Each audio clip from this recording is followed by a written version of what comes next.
Goddag. Jeg vil gerne bevise løsningsformlen til et angradspolynomie.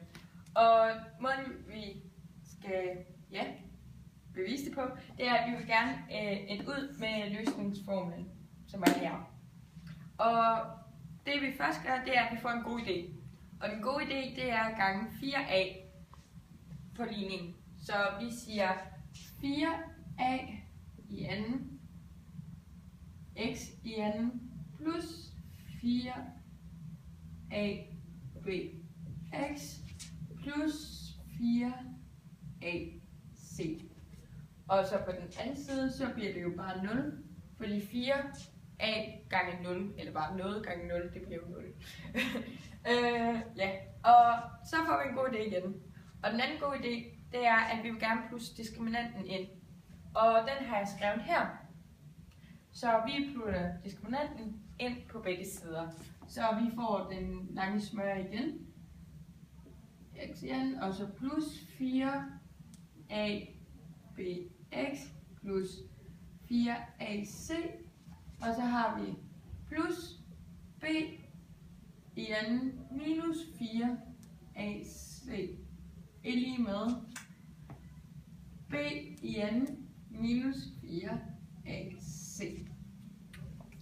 Det vi så skal lægge mærke til, det er, at det her to de går ud med hinanden.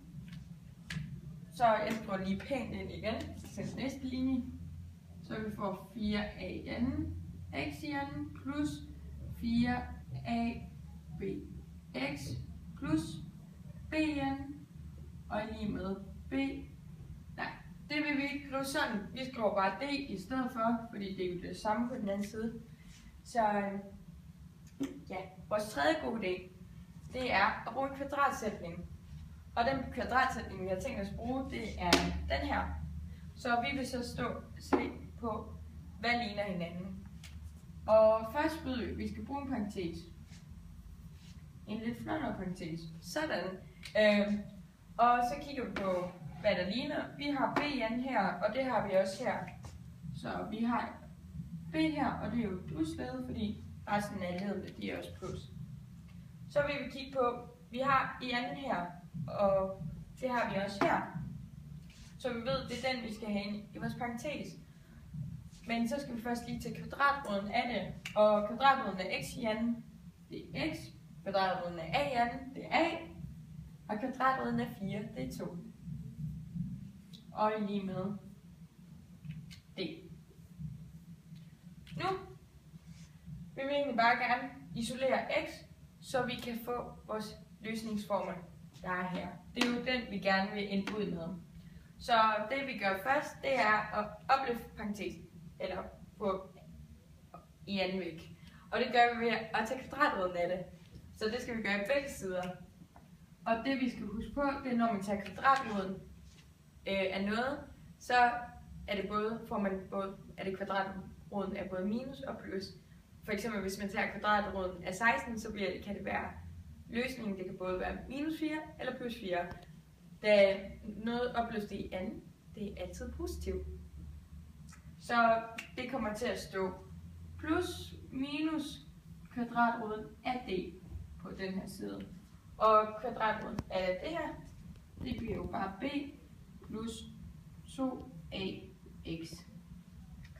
Så vil vi gerne isolere tage minus b på den anden side. Så det bliver så minus b plus minus kvadratroden af d. Og på den anden side står der stadig 2ax. Nu vil vi gerne have 2ax på den anden side, så vi har kun x tilbage. Så vi dividerer 2 på begge sider, så vi får x lige med minus b i anden plus minus kvadratroden af d lige med, eller divideret med 2a. Så er vi egentlig færdige med vores bevis. Vi er jo kommet ind med det samme. Nej, har vi lukket? Nej, okay, jeg fortsætter lige, fordi det går godt. Okay, det vi skal lægge mærke til, det er, at diskriminanten, den siger jo, hvor mange løsninger vi har, altså hvor mange toppunkter vi har. Og hvis diskriminanten den er større end 0, så er der 2 løsninger. Hvis diskriminanten er mindre end 0, så er der ingen løsninger. Og hvis diskriminanten er lige med noget, er der en løsning. Og hvis vi kigger her, så skal diskriminanten, den skal jo være positiv for, at den har nogle løsninger.